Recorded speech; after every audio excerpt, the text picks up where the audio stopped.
तो गंगा को देखते ही और उनकी दिशा और पीछे जलराशि को देख करके अब भृगु के मन में आया कि यदि ये यहाँ से निकल गई तो ये कुटिया सब बह जाएंगी।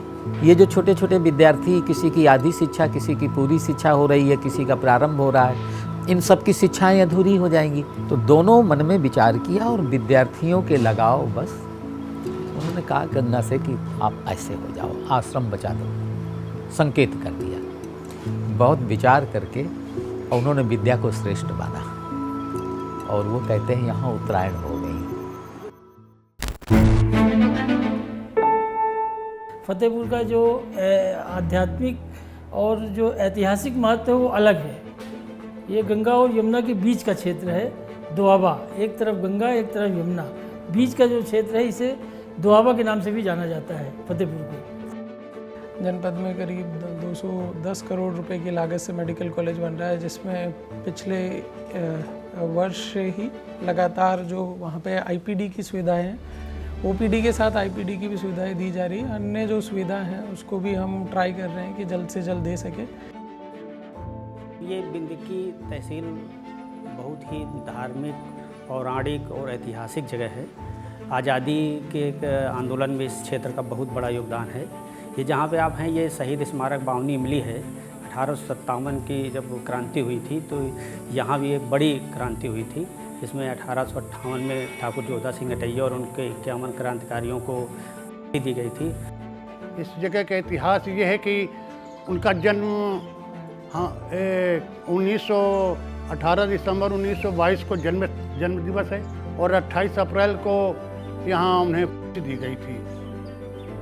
यहाँ एक पास में सैमरपुर गांव, वहाँ से उनको 52 आदमी को अरेस्ट किया गया था। कुछ शहर अपनी पहचान इमारतों से बनाते हैं, कुछ अपने बाजारों से, लेकिन फतेहपुर अपनी पहचान एक पेड़ से बताता है। एक ऐसा पेड़ जिसकी शाखाओं पर 1857 में 52 क्रांतिकारियों को सजाए मौत दी गई और शायद तभी इस मिट्टी ने यह तय कर लिया था कि यह झुकेगी नहीं। गंगा और यमुना के बीच बसी ये दुआब की धरती कभी क्रांति की आवाज बनी तो कभी ऋषियों की तपस्थली।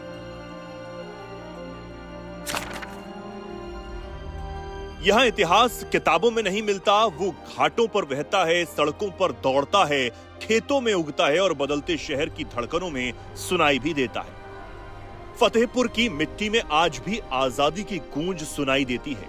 बिंदगी के खजुआ रोड पर स्थित बावनी इमली देशभक्ति का वो प्रतीक है जहां महान क्रांतिकारी जोधा सिंह अटैया और उनके 52 साथियों को अंग्रेजों ने सजाए मौत दी। अंग्रेजों ने सोचा था डर पैदा हो जाएगा, लेकिन इस बलिदान ने क्रांति की आग को और तेज कर दिया।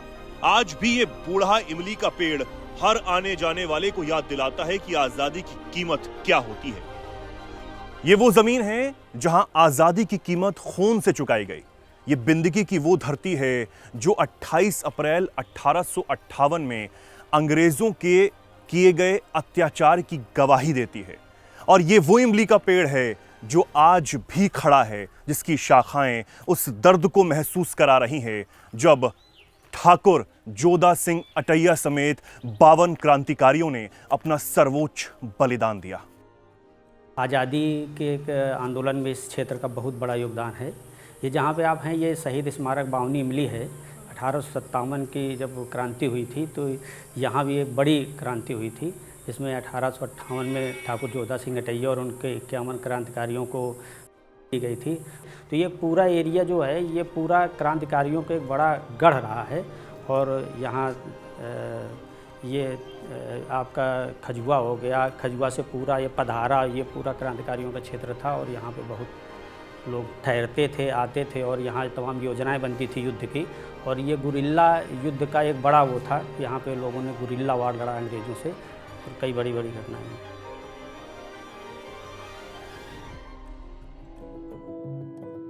फतेहपुर की पहचान सिर्फ क्रांति तक सीमित नहीं, ये भूमि ऋषियों और आध्यात्म की भी धरती है। भिटौरा का ओम घाट, जहां गंगा उत्तरवाहिनी होकर बहती है। मान्यता है कि यहाँ ऋषि भृगु की तपोस्थली रही। फतेहपुर का अपना एक छोटा सा पौराणिक धार्मिक महत्व भी है। भिठौरा स्थित एक ओम घाट पर माना जाता है कि महर्षि भृगु की ये तपोस्थली है। यहाँ पर सालों महर्षि भृगु ने तप किया और इस बात की गवाही यहाँ पर जीवंत ओम ज्ञान देता है। जब आप यहाँ आएंगे, जब आप यहाँ प्रवेश करेंगे तो यहाँ तमाम ऐसे स्वामी हैं, महर्षि हैं, आज भी कुछ ऐसे ऋषि हैं जो ओम कहकर ही आपको सद्भावना देंगे, आपको आदर देंगे, आपको उनका प्रणाम कहने का तरीका ओम है, क्योंकि ये महर्षि भृगु की तपोस्थली है। कहा यह भी जाता है, माना यह भी जाता है कि जब गंगा अपने आप को स्थापित कर रही थी समूचे देश में, तो यहाँ से होकर जब गंगा निकल रही थी तो भृगु अपने तप में विलीन थे। तब उन्होंने कहा कि थोड़ा सा उधर हो जाओ और इसीलिए उत्तर वाहिनी गंगा हुई। पूरे देश में सिर्फ 3 ऐसी जगह हैं जहाँ उत्तर वाहिनी है गंगा, और उसमें से फतेहपुर का ये भिठौरा भी एक ऐसा ही प्रतीक है, उत्तर वाहिनी गंगा का प्रतीक। विक्षिप्त काल पे और जब एकाग्रता उनकी टूट गई थी तब भृगु यहाँ आए थे। कहते हैं कि भागीरथ सीधे निकल गए उनके आश्रम के मध्य से, यहीं कहीं आश्रम रहा होगा। गंगा भी ब्रह्मा की पाठशाला की विद्यार्थी थी और भृगु भी ब्रह्मा के पाठशाला के, दोनों ब्रह्मा की पाठशाला के विद्यार्थी थे। उन्होंने कहा गंगा से कि आप ऐसे हो जाओ, आश्रम बचा दो, संकेत कर दिया। गंगा ने 2 क्षण विचार किया कि भगवान शिव की वाणी का पालन करूं, कि विद्या अध्ययन करते समय एक ही गुरुकुल में जो मेरे बड़े गुरुकुल भ्रात रहे हैं, तो मैं विद्या के संबंधों को मानूं कि शिव की वाणी को। बहुत विचार करके और उन्होंने विद्या को श्रेष्ठ माना, और वो कहते हैं यहाँ उत्तरायण हो गई। हाँ, और 1 किलोमीटर उत्तरायण होके तब तक भागीरथ ने देखा मेरे पीछे गंगा नहीं आती हैं, तो उन्होंने शंख की आवाज़ दी तो घूम के फिर भागीरथ के पीछे चली गई। ऐसा दृष्टांत कथानक यहाँ का प्राप्त है। आज यही घाट आस्था और पर्यटन दोनों का केंद्र बना हुआ है।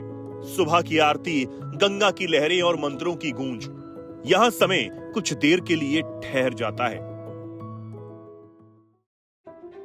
फतेहपुर सिर्फ वीरों की भूमि नहीं, ये शब्दों की शक्ति को भी जन्म देने वाली धरती है। यहीं जन्म हुआ राष्ट्र कवि सोहनलाल द्विवेदी का, जिनकी कविताओं ने स्वतंत्रता आंदोलन में चेतना जगाई। इस मिट्टी में साहित्य, संस्कार और संघर्ष तीनों साथ चलते हैं। एक वक्त था जब बेहतर इलाज के लिए लोगों को बड़े शहरों का रुख करना पड़ता था, लेकिन अब तस्वीर बदल चुकी है। अमर शहीद जोधा सिंह अटैया और ठाकुर दरियाब सिंह चिकित्सा महाविद्यालय आज लाखों लोगों की उम्मीद बन चुका है।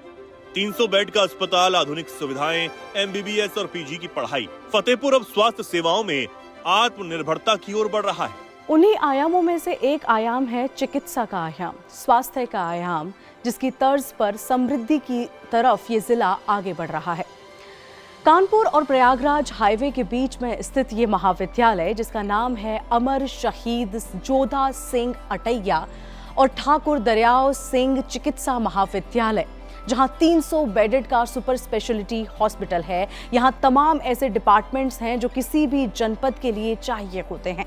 उसी के साथ साथ यहाँ 30 लाख लोगों के लिए एक इंफ्रास्ट्रक्चर है जिसे ये संभाल सकता है। ये अस्पताल एक तरह से स्वास्थ्य के क्षेत्र में इस पूरे जनपद के लिए एक वरदान है। इसलिए कह सकते हैं कि अब ये जिला अत्यंत पिछड़े वर्ग में नहीं आता है। मेडिकल कॉलेज 2021 में इस्टेब्लिश हुआ है और ये शुरू में डिस्ट्रिक्ट अस्पताल से अटैच था और अभी भी अटैच है, लेकिन इसके साथ साथ पैरेलल हम लोगों ने कैंपस में भी 330 बेड का, अभी एग्जिस्टिंग जो है 330 बेड का हमारे पास रनिंग में हॉस्पिटल है और हमारे पास 5 मॉड्यूलर ओटीज हैं और सभी स्पेशलिटी के जैसे गायनी है, सर्जरी है, आर्थोपेडिक्स है, ENT है, आई है, साइकेट्रिक है और इन सभी ब्रांचेज जो स्पेशलिटी की सभी ब्रांचेज हैं उनके सारे पेशेंट का ट्रीटमेंट, इलाज, ICU प्लस क्या है कि ऑपरेशन, सभी प्रकार के एडवांस ऑपरेशन भी हो रहे हैं, जो एक बड़ी उपलब्धि है फतेहपुर के लिए।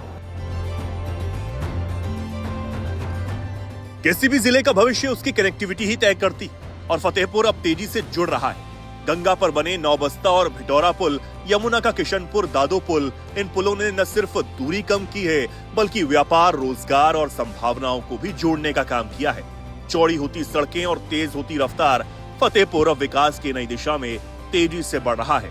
जब किसी जिले को पिछड़ेपन का टैग मिलता है तो उसकी सबसे बड़ी जो वजह होती है वो होती है सड़कें, वहाँ के रास्ते, शहर को कस्बों से जोड़ने के रास्ते, कस्बों को ग्रामीण इलाकों से जोड़ने के रास्ते। ये इस समय जो मैं चल रही हूँ ये कोरई बाईपास है। एक समय ऐसा था, ये रोड पहले भी थी लेकिन इतनी खुदड़ी, इतने गड्ढे। आज 15 करोड़ की लागत से ये 11 किलोमीटर लंबा बाईपास तैयार हुआ है जो शहर के ट्रैफिक को भी मैनेज कर रहा है, ग्रामीण इलाकों से शहर को जोड़ रहा है और मलवा में बन रहा नया इंडस्ट्रियल जोन, उसके लिए भी ये एक सौगात है। ये आज का बदलता फतेहपुर है जो जागरूक हो रहा है, समृद्ध हो रहा है और अपने फंडामेंटल्स पर काम कर रहा है। नई सारी सड़कें जो या भले हमारी पीडब्ल्यूडी की वो सड़कें हो या पीएमजीएसवाई की सड़कें हो, नई स्वीकृत हुई है। हमारा कोराई बाईपास जो काफ़ी टाइम से एक इशू बना हुआ था कि जनपद के लिए बाईपास नहीं है, वो भी वर्तमान में संचालित हो गया है। डेडिकेटेड फ्राइट कॉरिडोर का यहाँ पे अच्छा काम चल रहा है।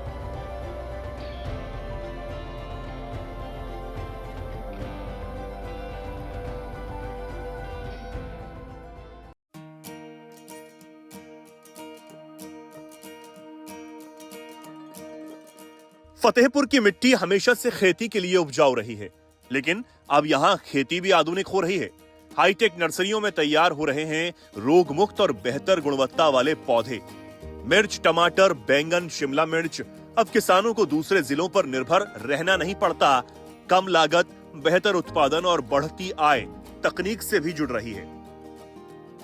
यहाँ पे ये हाईटेक नर्सरी आप देख रहे हैं। हाईटेक नर्सरी में बिना मौसम के ही अगेती फसल उगाने के लिए भी हम पौधे तैयार करते हैं। जो नियत पौधों के लिए टेम्परेचर की आवश्यकता होती है, लगभग 27 से 30 डिग्री टेम्परेचर, उसको हम मेंटेन करके ये हाईटेक नर्सरी में देते हैं। और बीज को उगाने के लिए भी जो है हम किसी भी प्रकार की मिट्टी का प्रयोग नहीं करते हैं। अच्छा, सॉइल का उपयोग ही नहीं होता है, तो उसकी जगह क्या? उसके जगह पे हम कोकोपिट, वर्मीकुलाइट, परलाइट, 3 चीज़ का मिक्सचर है, उसका प्रयोग करते हैं, उसी में पौधे को उगाते हैं।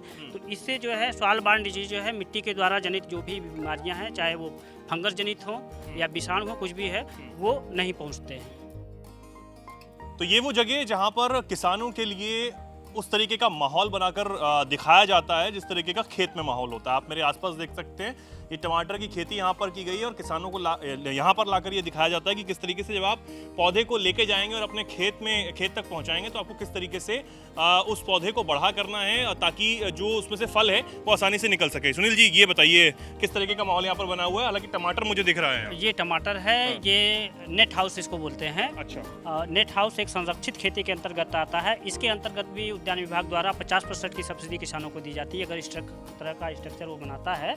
इससे फायदा क्या है कि एक तो देखिए नीचे मल्चिंग लगी हुई है। अच्छा। और मल्चिंग से खरपतवार नहीं होंगे, और दूसरे जो भी हम पोषक तत्व देते हैं, चाहे एनपीके हो, चाहे माइक्रोन्यूट्रिएंट हो या कंपोस्ट की खाद है, वो वाष्पित होकर जो नुकसान होती है वो नहीं होती है। क्योंकि अगर वाष्पित होगी तो ये होल जो खिला हुआ है यहीं पे आएगी, यहाँ से पूरा पौधा अवशोषित कर लेता है। इस तरह से पौधों का विकास अधिक होता है। रेलवे स्टेशन किसी भी शहर की पहली झलक होते हैं और अब फतेहपुर रेलवे स्टेशन भी बदल रहा है। अमृत भारत स्टेशन योजना के तहत स्टेशन को आधुनिक सुविधाओं से लैस किया जा रहा है। नए प्लेटफॉर्म, फुटओवर ब्रिज, स्वचालित सीढ़ियां, यात्रियों की सुविधा और शहर की नई पहचान। फतेहपुर अब सिर्फ गुजरने की जगह नहीं, रुककर देखने वाला शहर भी बन रहा है। जिस धरती ने बलिदान देखा वही आज विकास देख रही है। जहां कभी क्रांति की चिंगारी उठी थी, आज वहीं बदलाव की रोशनी फैल रही है। इतिहास, आस्था, खेती, शिक्षा, स्वास्थ्य और आधुनिक इंफ्रास्ट्रक्चर। फतेहपुर अब सिर्फ दुआब की धरती नहीं, ये नए और बढ़ते उत्तर प्रदेश की बदलती तस्वीर है, जहां विरासत भी सुरक्षित है और भविष्य भी तैयार हो रहा है। बढ़ते यूपी के 75 जिले, 75 कहानियां।